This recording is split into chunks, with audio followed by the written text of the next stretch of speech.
Hello friend, आइए अब बात करते हैं एक नए टॉपिक पर, नातेदारी। आज का हमारा ये जो टॉपिक है वो है नातेदारी। नातेदारी किसे कहते हैं? सबसे पहले नातेदारी की परिभाषा देखते हैं, फिर उसके बाद आगे बढ़ते हैं। तो नातेदारी की परिभाषा, व्यक्ति का जन्म और विवाह के फलस्वरूप एक संबंध का निर्माण होता है और एक समूह जन्म और विवाह के फलस्वरूप एक घनिष्ठ समूह का भी निर्माण होता है और इस समूह में रहने वाले लोगों के बीच में जो आपसी प्रेम और सौहार्द का जो रिश्ता बनता है उसी को हम नातेदारी कहते हैं। ठीक है, तो ये जानते रहिएगा, जब भी अगर पूछे कि नातेदारी किसे कहते हैं, इसकी परिभाषा, तो आप बता सकते हैं कि प्रत्येक समाज में जन्म अथवा विवाह के फलस्वरूप कुछ मानव समूह घनिष्ठ रूप से आपस में संबद्ध हो जाते हैं। इन संबंधों के आधार प्रजनन की कामना होती है और प्रजनन की कामना के फलस्वरूप जिन संबंधों का निर्माण होता है उन्हीं संबंधों को हम नातेदारी के नाम से कह के संबोधित करते हैं। तो जब भी अगर नातेदारी की परिभाषा पूछे तो आप बता सकते हैं ये। ठीक है, ये तो रही नातेदारी की परिभाषा। अब भिन्न भिन्न समाजशास्त्रियों ने नातेदारी को अलग अलग तरीके से डिफाइन किया है। आइए कुछ समाजशास्त्रियों के बारे में देखते हैं, जिनमें पहला नाम होता है रेडक्लिफ ब्राउन का। इनका विश्वास है कि नातेदारी वह व्यवस्था है जो व्यक्तियों को व्यवस्थित सामाजिक जीवन जीने के लिए और परस्पर सहयोग करने के लिए रेडक्लिफ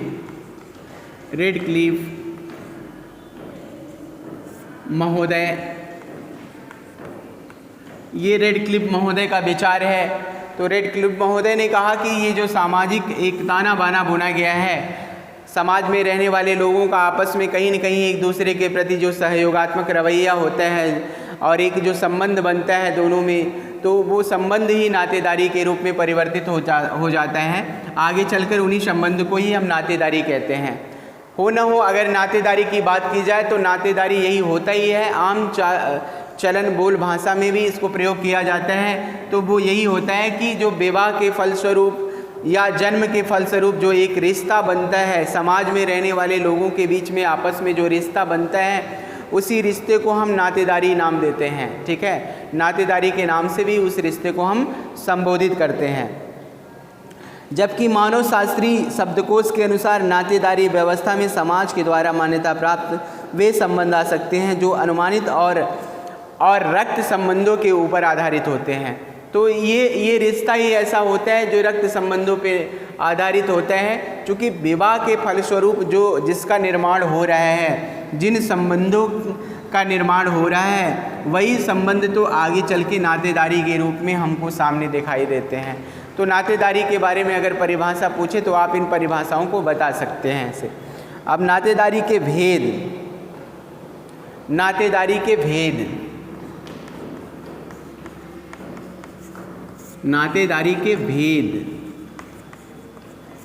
ठीक है, नातेदारी के भेद की अगर बात की जाए तो पहला इनका जो भेद होगा वो विवाह संबंधी नातेदारी। पहला विवाह संबंधी नातेदारी।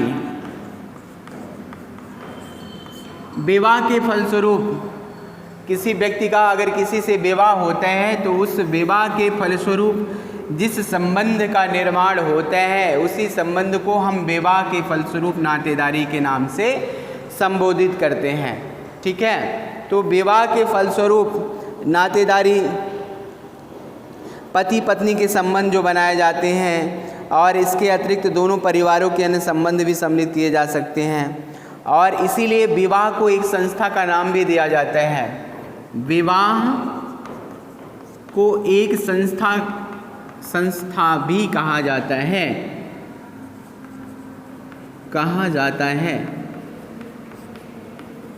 ठीक है, विवाह को एक संस्था भी क्यों कहा जाता है? क्योंकि ये जो विवाह के फलस्वरूप जो संबंध बनते हैं पति और पत्नी के बीच में, पति और पत्नी के बीच में पत्नी के बीच में जो संबंध बनता है वो एक अटूट संबंध बनता है। इसको कहा जाता है ये जन्म जन्मों का संबंध बन जाता है, 7 जन्मों का संबंध माना जाता है। तो जो संस्था होती है वो कैसी होती, स्थायी होती है। और यहाँ हम पत्नी और पत्नी के संबंधों को भी देख रहे हैं कैसा है, स्थायी है। जो इस जन्म की तो बात छोड़िए, जन्म जन्मों का संबंध हो जाता है, कई जन्मों का एक दूसरे के साथ अटूट रिश्ता हो जाता है। इसीलिए हमने विवाह को कुछ समाजशास्त्रियों ने संस्था के रूप में भी नाम दिया है। तो जब पति और पत्नी के बीच में वैवाहिक संबंध होता है तो इन संबंधों के बाद एक परिवार का निर्माण होता है। किसका निर्माण होता है? तो परिवार, एक परिवार का निर्माण होता है। अब इसी परिवार से संबंधित जो भी सारे व्यक्ति होंगे जिनमें आपस में रक्त संबंध पाया जाता है, और इन्हीं के संबंधों को ही हम नातेदारी के नाम से संबोधित करते हैं। ठीक है, तो जो विवाह के फलस्वरूप संबंध बनता है, परिवार का निर्माण होता है, यही नातेदारी के नाम से संबोधित की जाती है। अगला है रक्त संबंधी नातेदारी। रक्त संबंधी नातेदारी, ये तो विवाह संबंधी नातेदारी हो गई। अगला हो गया रक्त संबंधी नातेदारी।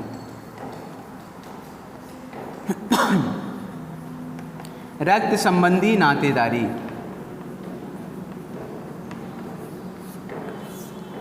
रक्त संबंधी नातेदारी की अगर बात की जाए तो जब विवाह के फलस्वरूप, पति पत्नी के विवाह के फलस्वरूप चाचा चाची, ताऊ दादा दादी, भतीजा भाई बहन, ये सारे ऐसे कुछ रक्त संबंधी रिश्तों का निर्माण होता है। चाचा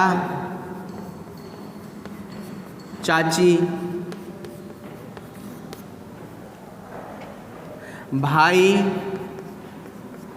बहन, ठीक है, दादा दादी आदि ऐसे कुछ संबंधों का निर्माण होते हैं। ठीक है, जो रक्त से जुड़े हुए होते हैं। ठीक है, इन्हीं को हम रक्त संबंधी नातेदारी के संबोधित करते हैं। तो जब कभी रक्त संबंधी नातेदारी की बात आएगी तो ये सारे संबंधों को आप बता सकते हैं। ठीक है, तो ये सारे आपके रक्त संबंधी नातेदारी हो जाएंगे। अब देखते हैं नातेदारी की श्रेणियाँ। नातेदारी की कुछ श्रेणियाँ हैं जिनकी बात करते हैं।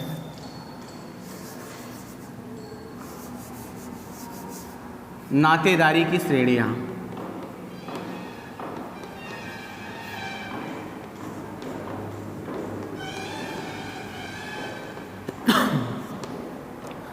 नातेदारी की श्रेणियों की बात करते हैं अब।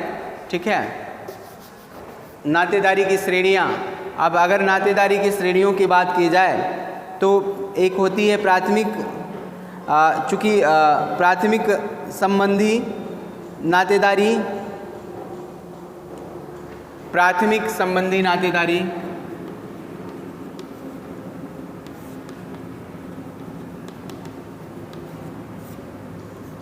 नातेदारी। जहाँ तक प्राथमिक संबंधी नातेदारी है तो प्राथमिक का मतलब होता है जो प्रथम संबंध बनता है। प्रथम संबंध में जैसे पति पत्नी, पति पत्नी, भाई बहन, बुआ, ठीक है, दादा दादी आदि, ये जो भी संबंध बनेंगे इसको हम प्राथमिक नातेदारी के रूप में कह के संबोधित कर सकते हैं। ठीक है, इनको हम प्राथमिक संबंध भी कहते हैं। और जहाँ तक अगला है द्वितीयक संबंधी, द्वितीयक संबंधी श्रेणी की बात की जाए, द्वितीयक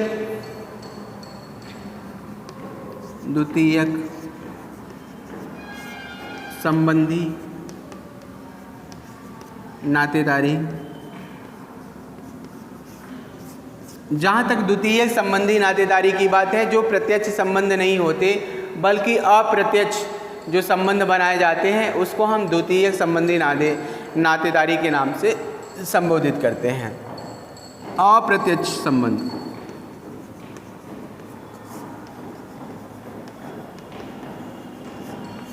पति पत्नी का जो रिश्ता होता है ये तो प्रत्यक्ष होता है, लेकिन कुछ ऐसे भी रिश्ते होते हैं जो अप्रत्यक्ष तरीके से होते हैं, जिनको हम कहते हैं किसी दूसरे के माध्यम से बनाए गए जो संबंध होते हैं वो अप्रत्यक्ष होते हैं। जैसे दोस्तों के साथ बनाया गया जो संबंध होता है वो प्रत्यक्ष, और दोस्तों के साथ जो बनाया गया संबंध होता है अप्रत्यक्ष, किसी के माध्यम से हो जो संबंध बनाया जाता है अप्रत्यक्ष। कुछ ऐसे संबंध होते हैं जिनको द्वितीयक नातेदारी संबंधी कह के हम पुकार सकते हैं। ठीक है, तो ये द्वितीयक नातेदारी है। अब इसके बाद आगे चलते हैं, आगे बढ़ते हैं। आइए आगे देखते हैं नातेदारी की रीतियाँ। नातेदारी की रीतियाँ।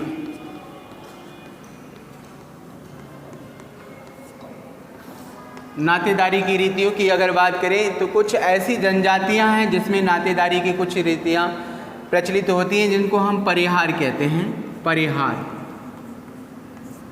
जहाँ तक इसकी बात है परिहार की, तो कुछ ऐसी जनजातियों में जैसे कुछ ऐसी रीतियाँ पाई जाती हैं कि इनके साथ हमको अपना संबंध बना रखना है, इनके साथ नहीं रखना, और किसके साथ जो है निषेध लागू है।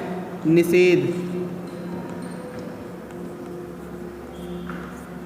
ठीक है, निषेध का मतलब होता है कि किनके पास हमको जाना चाहिए, किसके पास नहीं जाना चाहिए। तो कुछ ऐसी भारत में भी कुछ ऐसी जनजातियां पाई जाती हैं जिसमें संथाल, डोंगरी, थारू आदि, बोडो आदि कुछ ऐसी जनजातियां हैं भारत में पाई जाती हैं जिनमें कुछ ऐसे संबंध होते हैं जैसे सास, दामाद, बहू, ससुर आदि के कुछ ऐसे रिश्ते हैं जिनमें निषेधता लागू है। सास और दामाद के बीच में निषेधता लागू होती है। एक निश्चित समय तक सास दामाद का चेहरा नहीं देख सकती, और बहू का भी ससुर भी एक निश्चित समय तक उसका चेहरा नहीं देख सकता। ऐसे कुछ निषेधात्मक नियम लागू होते हैं। ठीक है, यहाँ पर कुछ ऐसी जनजातियों में, इन सारी जनजातियों में ऐसा देखने को मिलता है कि ये जो है सास और दामाद के बीच में एक निषेधात्मक जो है ये एक प्रक्रिया निषेधात्मक लागू होती है, जिसमें दोनों ऐसी निषेधात्मक प्रक्रिया अफ्रीका में भी देखने को मिलती है। अफ्रीका एक जनजाति होती है, अफ्रीका में दादू जनजाति होती है। जुलू जनजाति अफ्रीका में होती है।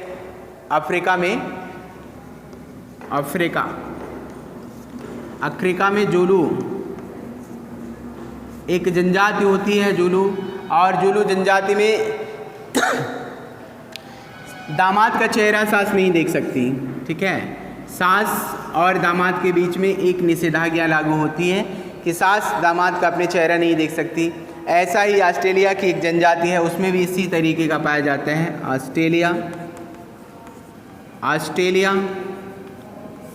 की जनजातियों में भी इस तरीके की निषेधात्मक प्रक्रिया देखने को मिलती है। वहाँ की कुछ ऐसी जनजातियाँ हैं जिसमें जो है सास और दामाद के बीच में एक निषेधात्मक दूरियाँ होती हैं।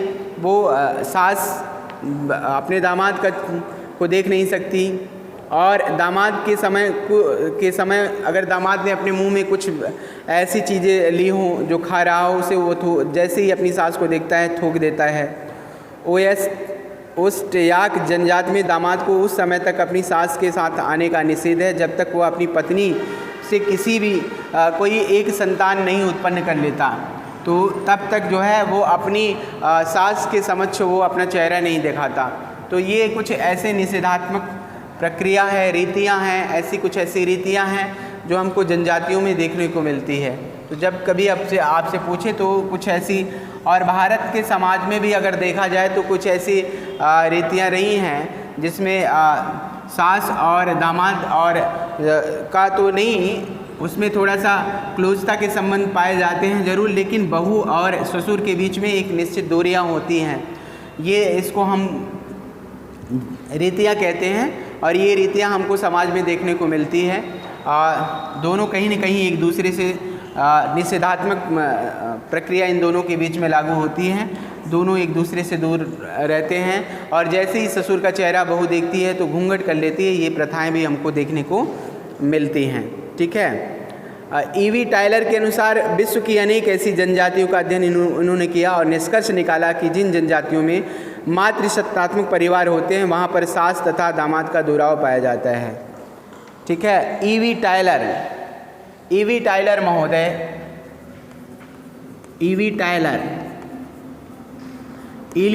टायलर महोदय ने ये बताया, इन्होंने कहा कि ऐसी बहुत सारी जनजातियों में ऐसे कुछ समाज हैं जहाँ पर ये देखते हैं कि सास और दामाद के बीच में एक निश्चित दुराव पाया जाता है। दुराव समझ रहे हैं, दूरियाँ पाई जाती हैं। तो सास और दामाद के बीच में कहीं न कहीं एक निश्चित दुराव पाया जाता है। ये ईवी टायलर महोदय का कथन है। ठीक है। इन्होंने बताया, जबकि जेबी फ्रेजर महोदय का विचार है कि दुराव के संबंध का अर्थ इन संबंधियों में से किसी प्रकार का क्लेश नहीं है, इसमें तो केवल आत्म प्रदर्शन की भावना निहित होती है। और इन्होंने बताया, ईवी टायलर के ही शब्दों को इन्होंने आगे बढ़ाते हुए जेबी फ्रेजर, इन्होंने इन्हीं के शब्दों को आगे बढ़ाते हुए उन्होंने कहा कि ये जो दुराव होता है इन दोनों के बीच में, वो दुराव कहीं न कहीं यौन संबंधों को रोकने के लिए ऐसा दुराव किया जाता है। ठीक है। और जिसके कारण एक निश्चित दूरियां बरकरार रहती हैं। तो ये दूरियां कहीं न कहीं सामाजिक जो जनजातियों में ऐसी दूरियां पाई जाती हैं, तो वो यौन संबंधों में आने वाली ऐसी कोई भी उसको रोकने के लिए ऐसा किया जाता है। यौन संबंधों को नियंत्रित करना भी कहा जाता है, इसके लिए ऐसा किया जाता है। जबकि परिहास संबंध, आइए थोड़ा सा परिहास संबंध के बारे में देखते हैं। परिहास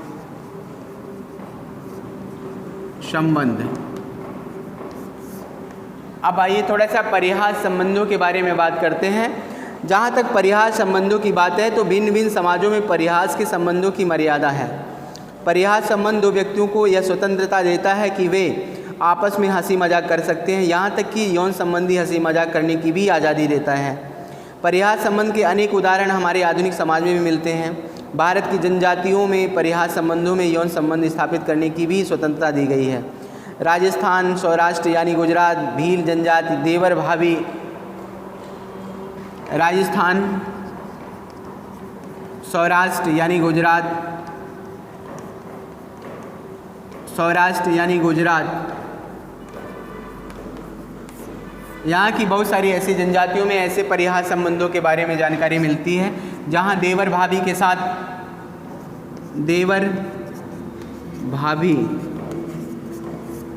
और भाभी के रिश्तों में ऐसा कुछ देखने को मिलता है। दोनों एक दूसरे के साथ हंसी मजाक कर सकते हैं।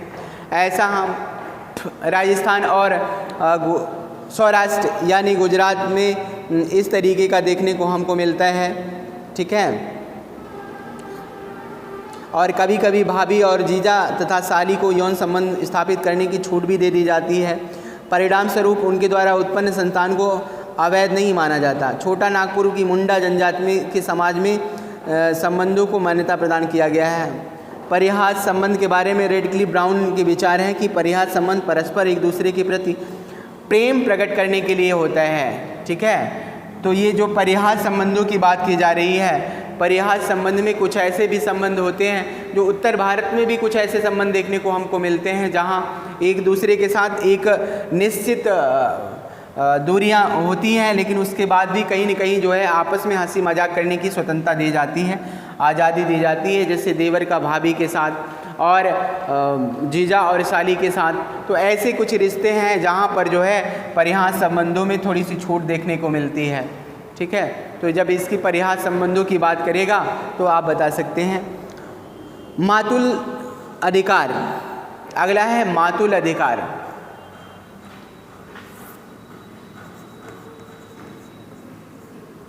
मातुल अधिकार। ठीक है। अभी हमने परिहास संबंधों की बात की, अब इसके बाद आगे चलते हैं मातुल अधिकार। मातुल अधिकार क्या है इसके बारे में बात करते हैं। अनेक जनजातियों में माता के भाई अर्थात मामा का अपनी बहन की संतान पर विशेष अधिकार होता है। ठीक है, माता का जो भाई होते हैं, देखिए नाम ही जैसा है, मातुल अधिकार।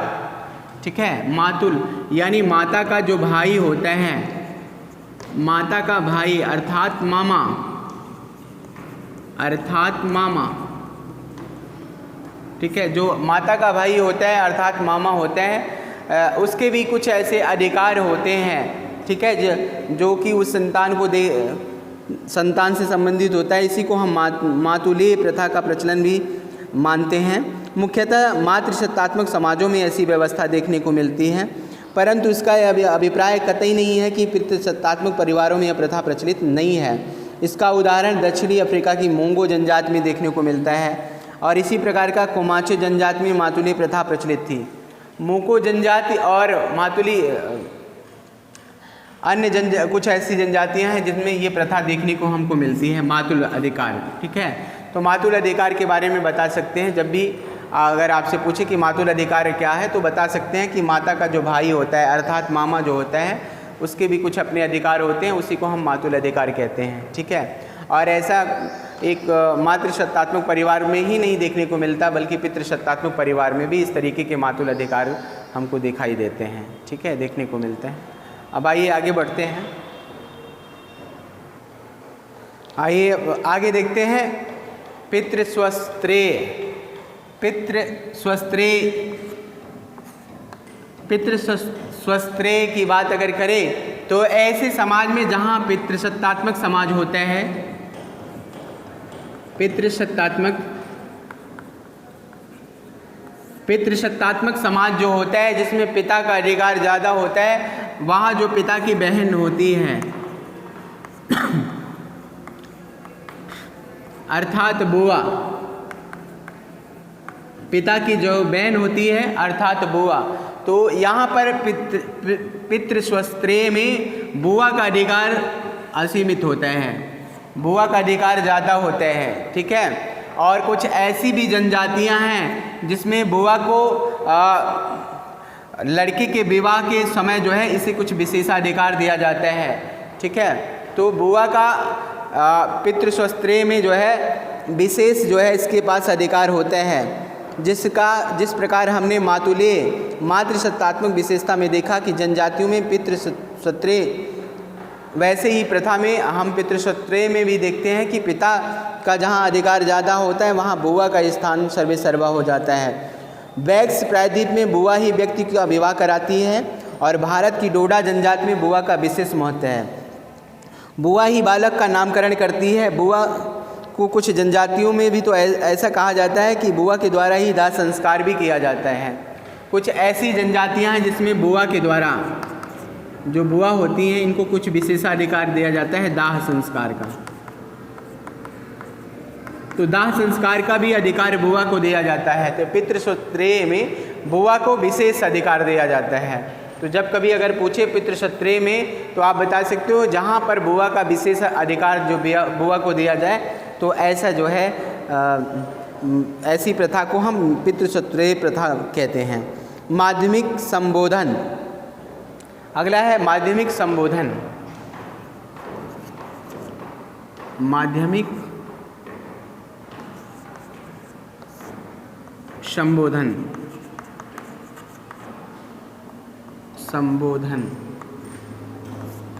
ठीक है, माध्यमिक संबोधन। अब आइए आगे देखते हैं माध्यमिक संबोधन में। माध्यमिक संबोधन, अगर बात करें माध्यमिक संबोधन की, तो माध्यमिक संबोधन में जहाँ पर मातृसत्तात्मक परिवार होता है, मातृसत्तात्मक परिवार, मातृसत्तात्मक परिवार, जहाँ पर मातृसत्तात्मक परिवार होते हैं, ऐसे समाज में जहाँ पर पिता की वैल्यू कम होती है और बच्चे का जो पिता का बच्चा होता है, पिता के जो माता और पिता दोनों का संयुक्त रूप से बच्चा जो होता है, बच्चे को जो है बच्चे को एक माध्यमिक संबोधन के रूप में पुकारा जाता है, फला व्यक्ति का बच्चा है। ठीक है, तो ऐसे परिवार को हम माध्यमिक संबोधन कह के ऐसे शब्द को हम माध्यमिक संबोधन कह के पुकारते हैं। ठीक है, तो ये जानते रहिएगा जब भी अगर माध्यमिक संबोधन की बात करेगा। टायलर महोदय ने बताया कि माध्यमिक संबोधन की प्रथा का संबंध मातृ सत्तात्मक परिवारों में है। इन परिवारों में पति को परिवार का बाहरी सदस्य माना जाता है और इसकी कोई महत्वपूर्ण स्थिति नहीं मानी जाती। अतः पति द्वारा उत्पन्न जो बच्चा होता है उसको उस बच्चे के माध्यम से पति को संबोधित किया जाता है। यानी पति को जब बुलाया जाता है फला व्यक्ति का बच्चा कह के संबोधित किया। जैसे कुछ ऐसे उत्तर भारतीय परिवारों में भी देखा जाता है कि उसमें बच्चे के पिता के नाम बच्चे के नाम से ही पिता को कह के संबोधित किया जाता है, बुलाया जाता है। इसी को माध्यमिक संबोधन कहते हैं। जो भी जैसे बच्चा का नाम हो गया उदाहरण के रूप में रमेश, ठीक है, तो रमेश, तो पिता को किस नाम से पुकारा जाएगा? रमेश के पिता जरा यहाँ आइएगा। तो इस तरीके से अगर कह के बुलाया जाता है तो इसी को माध्यमिक संबोधन कहते हैं। ठीक है, और ऐसा ही अफ्रीका की जनजातियों में भी देखने को मिलता है। वहाँ पर भी ये माध्यमिक संबोधन का प्रयोग किया जाता है। पिता का अधिकार वहाँ पर ज़्यादा नहीं होता। ठीक है, पिता को एक बाहरी एज सदस्य के रूप में माना जाता है। और यहाँ पर भी माध्यमिक संबोधन यानी पिता के द्वारा जो प्राप्त लड़का होता है उस लड़के के नाम से ही उसको संबोधित करके बुलाया जाता है। ठीक, इसी को हम माध्यमिक संबोधन कहते हैं। तो जब कभी अगर माध्यमिक संबोधन की बात करेगा तो आप ये बता सकते हो। ठीक है, माध्यमिक मतलब किसी दूसरे के माध्यम से किसी को बुलाना ही माध्यमिक संबोधन कहलाता है। ठीक है, अगला है सहप्रसविता। सहप्रसविता, सहप्रसविता। ठीक है, सहप्रसविता, सहप्रसविता, सहप्रसविता तथा प्रसव काल से संबंधित यह होता है। इस प्रथा में यह रीति प्रचलित है कि पत्नी के प्रसव काल में होने वाले कष्टों को पति को भी अनुभव करना पड़ता है। जब पत्नी प्रसव पीड़ा से पीड़ित होती है, जितना दर्द पत्नी को होता है प्रसव पीड़ा से संबंधित, उतना ही दर्द पति भी अपने ऊपर सहता है। इसी को कहते हैं सहप्रसविता। प्रसविता, सहप्रसविता। ठीक है, तो ये सहप्रसविता का मतलब क्या होता है अगर पूछा जाए तो जितना दर्द पत्नी अपने प्रसव पीड़ा के दौरान खुद महसूस करती है और उतना ही दर्द जो है पति भी अपने ऊपर लेता है, उसी को कहते हैं सहप्रसविता। ठीक है, कुछ जनजातियों में तो पति को प्रसव में होने वाले कष्टों का अनुभव करने का नाटक भी करना पड़ता है। मानव शास्त्रियों के विचार में इस प्रथा के पीछे संभवतः यह भावना निहित है कि पिता संतान के प्रति अपने उत्तरदायित्व को समझे। स्पष्टतः यह है कि भारतीय सामाजिक संगठन का प्रमुख आधार नातेदारी है और प्रत्येक जनजाति में रक्त संबंध और वैवाहिक संबंध पाए जाते हैं। तो इसी संबंधों को दिखाने के लिए, दर्शाने के लिए ऐसा करना पड़ता है। ठीक है, तो ये जानते रहिएगा सहप्रसविता किससे संबंधित है तो आप बता सकते हैं। ठीक है, अब आइए आगे बढ़ते हैं। सहप्रसविता के बाद जो है, सहप्रसविता के बाद सहप्रसविता हो गया। अब इसके बाद देखते हैं, आइए आगे देखते हैं एक विवाह और बहुविवाह। एक विवाह में जब कोई पुरुष किसी एक स्त्री के साथ विवाह करता है तो ऐसा विवाह एकल विवाह कहा जाता है या एक विवाह कहा जाता है। लेकिन इसके विपरीत बहुविवाह में एक पुरुष जब एक से अधिक स्त्री के साथ विवाह करे, ऐसा विवाह जो है बहुविवाह कहलाता है। या एक स्त्री कई पुरुषों के साथ विवाह करे तो ऐसा विवाह भी बहुविवाह कहा जाता है। उसकी अपनी कंडीशन होती है, उन कंडीशनों के आधार पर ही वो बहुविवाह कर सकता है। हिंदू धर्म में ऐसा देखने को नहीं मिलता। तो जब भी अगर आपसे पूछे कि एकल विवाह क्या कहते हैं, किसको कहते हैं, तो आप बता सकते हो कि जहाँ एक पुरुष एक स्त्री के साथ विवाह करता है और फलस्वरूप अपने उत्तरदायित्वों का निर्वहन करता है, ऐसा विवाह जो होता है वो एकल विवाह कहा जाता है। लेकिन जहाँ पर एक पुरुष अन्य एक स्त्री के अतिरिक्त दूसरी स्त्री के साथ भी विवाह करता है तो ऐसा जो विवाह होता है उसको हम बहुविवाह कहते हैं। ठीक है, तो आज के इस टॉपिक में इतना ही। आज के लिए धन्यवाद।